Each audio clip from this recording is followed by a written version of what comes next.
Hello friends, इस video में हम बात करेंगे वैदिक सभ्यता यानी वैदिक सिविलाइजेशन के बारे में। वैदिक सभ्यता को समझने से पहले हमें समझना होगा कि आर्य कौन थे, कहाँ के निवासी थे और कहाँ से आए। आर्य शब्द का अर्थ होता है श्रेष्ठ, कुलीन, आदरणीय। आर्यों का संबंध गौरवर्ण यानी साफ रंग से है। आर्यों के मूल निवास स्थान के बारे में 3 तरह के मत हैं। पहला है यूरोप यानी मध्य एशिया से आए थे, दूसरा है भारत, तीसरा है उत्तरी ध्रुव। सन 1903 में बाल गंगाधर तिलक ने अपनी पुस्तक the Arctic home in the Vedas में यह बताया कि आर्य उत्तरी ध्रुव के निवासी हैं।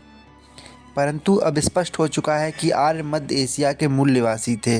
एशिया माइनर तुर्की से बोजाक गोई अभिलेख मिला है। इसमें 4 वैदिक देवताओं का उल्लेख मिलता है, जिनमें पहले हैं इंद्र, दूसरे हैं वरुण, तीसरे हैं मित्र, चौथे हैं नासत्य। आर्य मध्य एशिया से सबसे पहले ईरान पहुँचे। ईरान से कई खेपों में अफगानिस्तान होते हुए भारत आए और यहाँ आकर आर्य पंजाब सप्त सैंधव प्रदेश में सबसे पहले बसे। आर्य पशुपालक समुदाय से थे। मध्य एशिया से भारत में वे जनसंख्या दबाव, चारागाह, सूखा पड़ने के कारण आए थे। वैदिक सभ्यता या संस्कृति के बारे में हमें जानकारी वैदिक साहित्य से प्राप्त होती है, जिस कारण इसे वैदिक सभ्यता कहा जाता है। वैदिक साहित्य को श्रुति ग्रंथ कहते हैं, जो परमात्मा से सुना गया और गुरु शिष्य परंपरा से आगे बढ़ाया गया। वैदिक साहित्यों की संख्या 4 है। पहला है वेद, दूसरा है ब्राह्मण, तीसरा है आरण्यक, चौथा है उपनिषद। वेदों को अपौरुष कहा गया है, नॉट मेड बाय ह्यूमन, क्योंकि यह पुरुषों द्वारा रचित नहीं है, स्वयं परमात्मा द्वारा लिखित है। वेदों की भाषा को वैदिक संस्कृति कहते हैं। वेदों को संहिता भी कहा जाता है। वेदों की संख्या 4 है। पहला है ऋग्वेद, दूसरा है यजुर्वेद, तीसरा है सामवेद, चौथा है अथर्ववेद। ऋग्वेद, यजुर्वेद, सामवेद तीनों को एक साथ वेदत्रयी कहा जाता है, जबकि चारों वेदों को मिला के वेद चातुष्ट कहा जाता है।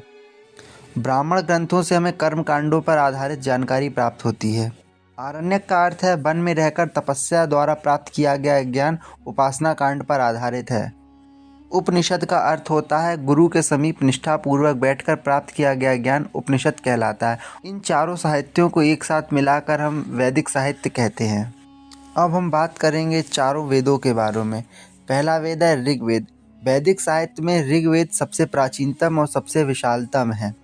ऋग्वेद में ऋचाओं का संकलन है। ऋचाएं छंदोबद्ध हैं, प्रार्थना और स्तोत्र दिए गए हैं इसमें। ऋग्वेद में 10 मंडल, 85 अनुवाद, 1028 सूक्त और 10,580 ऋचाएं हैं। यदि आप सभी 10 मंडलों के बारे में जानना चाहते हैं तो कमेंट करके हमें बताएं, हम उसके बारे में अलग से वीडियो अवश्य बनाएंगे। ऋग्वेद के 10वें मंडल से हमें पुरुष सूक्त की जानकारी मिलती है, जिससे हमें पता चलता है कि ब्रह्मा के मुख से ब्राह्मणों ने, जबकि भुजा से क्षत्रियों ने, जांघ से वैश्य ने, जबकि चरण से शूद्रों ने जन्म लिया। ऋग्वेद के 3रे मंडल में ही गायत्री मंत्र दिया गया है, ओम भूर्भुवः स्वः। ऋग्वेद में कुल 14 छंदों का प्रयोग किया गया है, जिनमें से 7 छंद मौलिक हैं। यजुर्वेद यज्ञ से संबंधित वेद है। इसमें स्तोत्र एवं कर्म कांड है। इसके पाठकर्ता ऋषि को अर्धवर्यु कहा गया है। यजुर्वेद को 2 भागों में बांटा गया है। पहला है शुक्ल यजुर्वेद, दूसरा है कृष्ण यजुर्वेद। सामवेद, इसे भारतीय संगीत का जनक भी कहा गया है। पूरा का पूरा सामवेद ऋग्वेद के 8वें व 9वें मंडल से लिया गया है। ऋग्वेद के ऐसे मंत्र जिनका सस्वर पाठ किया जाता था, उनको सामवेद में शामिल किया गया। इसके पढ़ने वाले को उद्गार्थ कहा गया है। अथर्ववेद, इसकी रचना 2 ऋषियों ने की, अथर्वा और अंगीरा। अथर्ववेद को क्षत्रवेद और ब्रह्मवेद भी कहा जाता है। इसके पाठकर्ता ऋषि को ब्रह्मण कहा जाता है। अथर्ववेद में ही जादू टोना, वशीकरण, इन सभी प्रकार की जानकारी दी गई है। ऋग्वेद का उपवेद आयुर्वेद है, जिसके रचनाकार धन्वंतरी हैं। यजुर्वेद का उपवेद धनुर्वेद है, जिसके रचनाकार विश्वामित्र हैं। सामवेद का उपवेद गंधर्ववेद है, इसके रचनाकार भरत मुनि हैं।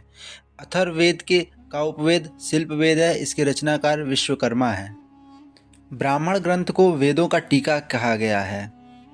ऐत्रेय ब्राह्मण में पुत्री ही समस्त दुखों का कारण बताया गया है। राजा की दैवीय उत्पत्ति का सिद्धांत दिया गया है। शूद्र एवं स्त्री को समान कहा गया है। पुनः शेष की कथा उल्लेख मिलता है, यानी राजा हरिश्चंद्र की कथा का उल्लेख ऐत्रेय ब्राह्मण में मिलता है। शतपथ ब्राह्मण में राजा को विषामत कहा गया है। सूदकोरी प्रथा का उल्लेख भी शतपथ ब्राह्मण में मिलता है। ब्राह्मणों में सबसे प्राचीनतम और विशालतम शतपथ ब्राह्मण है। ऋग्वेद के बाद दूसरा सबसे बड़ा वैदिक साहित्य है शतपथ ब्राह्मण। छंदोग्य उपनिषद। छंदोग्य उपनिषद में सतकाम जाविल की कथा मिलती है। सर्व खलविंद ब्रह्म, सभी में ब्रह्म का निवास है, ऐसा छंदोग्य उपनिषद में बताया गया है। बृहदारण्यक उपनिषद। बृहदारण्यक उपनिषद में याज्ञवल्क्य और गार्गी के मध्य संवाद, उसके बाद याज्ञवल्क्य की पत्नी मैत्री और गार्गी के मध्य संवाद भी बृहदारण्यक उपनिषद में बताया गया है। मुंडक उपनिषद। मुंडकोपनिषद में सत्यमेव जयते यहीं से लिया गया है, जो भारत का राष्ट्रीय पंक्ति भी है। वैदिक परंपरा के साहित्य यानी वैदिक साहित्य से प्रेरित। वैदिक परंपरा के साहित्य को 4 भागों में बांटा गया है। इसमें पहला वेदांग है, दूसरा स्मृति ग्रंथ है, तीसरा महाकाव्य है, चौथा पुराण है। वेदांग की संख्या 6 है। पहला है शिक्षा, दूसरा है कल्पसूत्र, तीसरा है व्याकरण, चौथा है निरुक्त, पांचवा है छंद, छठा है ज्योतिष। स्मृति ग्रंथ। स्मृति ग्रंथों की संख्या 36 है। पहली है मनुस्मृति, दूसरी है याज्ञवल्क्य स्मृति, तीसरी है नारद स्मृति, चौथी है पराशर स्मृति, पांचवी है बृहस्पति, छठवीं है कात्यायन स्मृति, आदि अन्य है। महाकाव्यों की संख्या 2 है। पहला रामायण, दूसरा महाभारत। रामायण के रचयिता महर्षि वाल्मीकि हैं। इसमें 7 कांड, 500 सर्ग, 24,000 श्लोक है। इसे आदि काव्य भी कहा जाता है। महाभारत के रचयिता महर्षि कृषि द्वैपायन वेदव्यास जी हैं। इसे 18 पर्व, 2000 अध्याय, 1 लाख श्लोक हैं। इसका पुराना नाम जय संहिता है। महाभारत के छठे पर्व को भीष्म पर्व कहा जाता है। इसी भीष्म पर्व से पूरी की पूरी भागवत गीता उठाई गई है। पुराणों की संख्या 18 है। पुराणों का अर्थ प्राचीनतम आख्यान होता है। ये 3 वेदों को समर्पित है, ब्रह्मा, विष्णु और शिव। ब्रह्मा से संबंधित 6 पुराण, विष्णु से संबंधित 6 पुराण, शिव जी से संबंधित 6 पुराण हैं। अगले वीडियो में हम बात करेंगे ऋग वैदिक काल के बारे में। जब तक के लिए आप बने रहिए हमारे साथ। वीडियो को लाइक कीजिए, चैनल को सब्सक्राइब कीजिए। जय हिंद, जय भारत, धन्यवाद।